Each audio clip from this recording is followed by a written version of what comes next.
शिक्षा के क्षेत्र में हिमाचल प्रदेश ने बहुत अच्छा उपलब्धियां हासिल की हैं और ये वर्तमान सरकार के कार्यकाल के दौरान भी हमारी, मैं समझता हूँ, टॉप मोस्ट प्रायोरिटी है। और चाहे साक्षरता की बात हो, एक वो भी हिमाचल था। अगर हम 1947 की बात करें कि जहाँ पर लिटरेसी रेट की अगर आप बात करेंगे, साक्षरता दर की बात करेंगे, हम अंतिम स्थान पे थे, जहाँ राष्ट्रीय औसत नेशनल एवरेज लगभग आपकी 13% के आसपास थी। उस वक्त हिमाचल की जो आपकी लिटरेसी रेट थी वो मात्र 7% थी। और अगर तो हम महिला वर्ग की बात करेंगे तो मात्र 2% आपका लिटरेसी रेट है। मैं 1947 की बात कर रहा हूँ। निरंतर हमारी हिमाचल निर्माता डॉक्टर परमार के बाद जो एक सोच बनी, एक प्रायोरिटी बनी, आज ये हम सबके लिए गर्व की बात है, समस्त हिमाचल वासियों के लिए। जहाँ साक्षरता की बात आती है, हिमाचल प्रदेश पूरे राष्ट्र में एक अग्रणी प्रदेश के रूप में उभरा है। गोवा और आपका हिमाचल प्रदेश 99.30%, यानी ये समझिए कि 100% साक्षर हमारा प्रदेश हो चुका है। चाहे आप समस्त हमारे 12 जिलों की बात करें, जो हम सबके लिए बहुत उपलब्धि है। और अभी जो राष्ट्रीय औसत आपकी 13% का मैं 1947 का एग्जाम्पल दिया, अब लगभग 77% के आसपास है। और मैं समझता हूँ उसके लिए सभी जो हमारी सरकारें रही उन्होंने प्रायोरिटी दी। लेकिन वर्तमान सरकार के कार्यकाल के दौरान क्वालिटी एजुकेशन, गुणात्मक शिक्षा, ये हमारी प्राथमिकता रही है। आपने देखा होगा हमारे सरकारी स्कूलों में इनरोलमेंट में कमी आ रही थी। वर्तमान सरकार ने 3.5-4 वर्षों में बहुत से ऐसे निर्णय लिए, हालांकि कई दृष्टिकोण से वो कठोर भी हो सकते थे, लेकिन वो मैं समझता लॉन्ग टर्म उसका फ़ायदा हमारी शिक्षा व्यवस्था का था। क्लास 1 से इंग्लिश को प्रारंभ करना एक बहुत महत्वपूर्ण निर्णय था। इसी तरह से आपने देखा होगा कि जो हज़ारों की संख्या में जो आपके पद रिक्त थे उनको भरने की मुहिम हमारी सरकार ने छेड़ी। आप जानते हैं कि वर्तमान सरकार कई तरह की वित्तीय समस्याओं से जूझ रही है। चाहे प्राकृतिक आपदा की बात हो, 2023-25 एक तरह से शताब्दी की सबसे बड़ी त्रासदी मानी जाती है।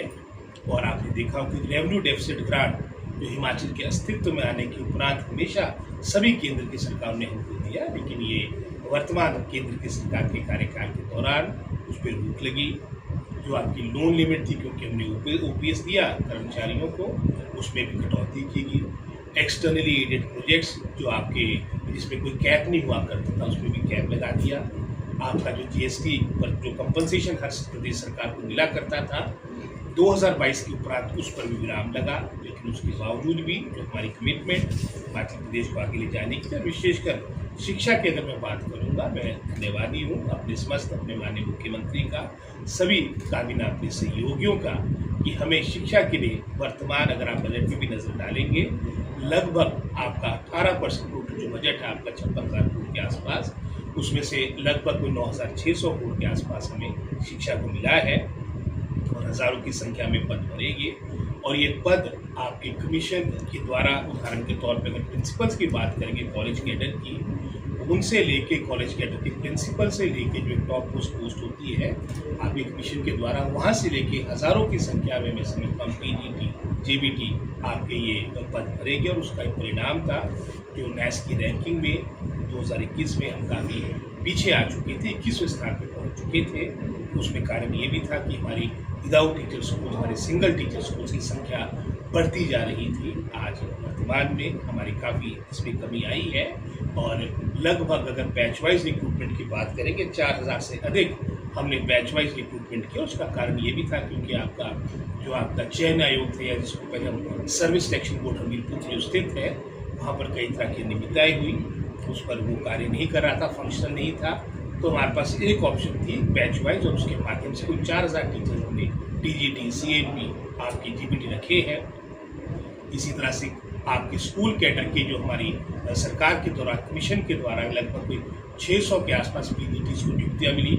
अगर आप पिछली जयराम जी की सरकार के कार्यकाल पर नज़र डालेंगे, संख्या 500 से कम थी। और अभी भी लगभग कोई टोटल जो तक हमारी नियुक्तियाँ हो चुकी है, लगभग हायर एजुकेशन, स्कूल एजुकेशन, उसमें लगभग कोई 8,500 के आसपास नियुक्तियाँ लोगों को मिल चुकी है। चाहे वो जैसे मैंने कहा कि प्रिंसिपल्स की बात हो, वोकेशनल टीचर पूरे हिमाचल प्रदेश में 21-22 और हमारी सरकार के कार्यकाल के दौरान ही जो हमें स्वीकृति मिली है 21-22 में, अभी तक 21-22 है टोटल। उसमें से आधी जो सैंक्शन है वो हमारे 3.5-4 वर्षों के दौरान मिली है। तो सभी बातों के सार्थक परिणाम भी आए, चाहे CBSE स्कूल्स को प्रारंभ करने की बात थी, चाहे मैं समझता हूँ एक्सपोजर विजिट की बात हो, जो हमारे सरकारी स्कूल के बच्चे थे, ना मात्र हिमाचल प्रदेश में प्रथम बार हुआ, पूरे राष्ट्र में प्रथम बार हुआ, जो इंटरनेशनल लेवल पे उनकी विजिट्स हमने अरेंज की। हमारे मेधावी छात्र, विशेषकर जो हमारे फार फ्लंग एरिया है, चाहे हम चंबा ज़िला की बात करें, चाहे किन्नौर डिस्ट्रिक्ट की बात करें, चाहे कुल्लूवानी की बात करें, वहाँ से हमारे बच्चों को बाहर जाने का अवसर मिला। आपकी बहुत बड़ी बड़ी अंतर्राष्ट्रीय या प्रदेश स्तर की, हमारी कंट्री लेवल की आपकी संस्थाएं थी, उनके साथ समझौते किए ताकि वहाँ की जो बेस्ट प्रैक्टिसेस हैं उससे हमें अच्छी, मैं समझता हूँ, जानकारी मिले। चाहे आप उसमें कैम्ब्रिज यूनिवर्सिटी की बात करें, यूनेस्को की बात करें, चाहे हम देवी संस्थान की बात करें, कंट्री लेवल पे भी बहुत ऐसे समझौते हुए जिसके माध्यम से हमारी शिक्षा व्यवस्था और बेहतर हो और उसके परिणाम आए। जैसे NAS की बात, और NAS का आपको कोई एक तरह का कोई प्राइवेट सर्वे नहीं होता, ये सर्वेक्षण गवर्नमेंट ऑफ इंडिया का होता है, जो हम 2021 में 21वें स्थान में पहुँचे थे। आज इन 3.5-4 वर्षों में जो प्रयास किए गए और एक मजबूत इच्छा शक्ति के साथ हमने जो कार्य किया है, आज स्टेट्स में हमारी रैंक 21वें स्थान से अब 3rd आ चुकी है। और अगर यूनियन टेरिटरीज को इंक्लूड करें, क्योंकि यूनियन टेरिटरीज आपकी जो केंद्रीय शासित प्रदेश को कई तरह की एडवांटेजेस है, हमारा इतना फार फ्लंग पहाड़ी क्षेत्र, अगर चंडीगढ़ हमारे से कंपेयर करें तो कंपेरेटिव उनके रिजल्ट्स हमारे से बेटर होंगे। अगर उनके साथ हम तुलना करेंगे तो टॉप 5 में हम आते हैं। अगर हम स्टेट्स की ही बात करेंगे तो स्टेट्स में हम टॉप 3 में हिमाचल प्रदेश की गिनती होती है। परफॉर्मेंस ग्रेडिंग इंडेक्स ये भी एक महत्वपूर्ण मानक है, मापदंड है, वहाँ पर भी हम 18वें स्थान से वहाँ भी टॉप 5 स्टेट्स में आप वहाँ पर भी अपना स्थान बना चुके हैं। लिटरेसी के आंकड़े मैंने पहले आपको दे दिए।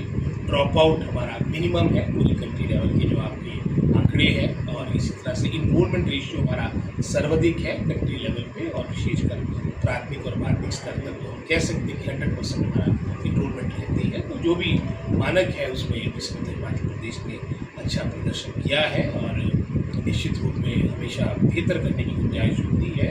उसके लिए आगे भी हम समझता हूँ हम वचनबद्ध हैं।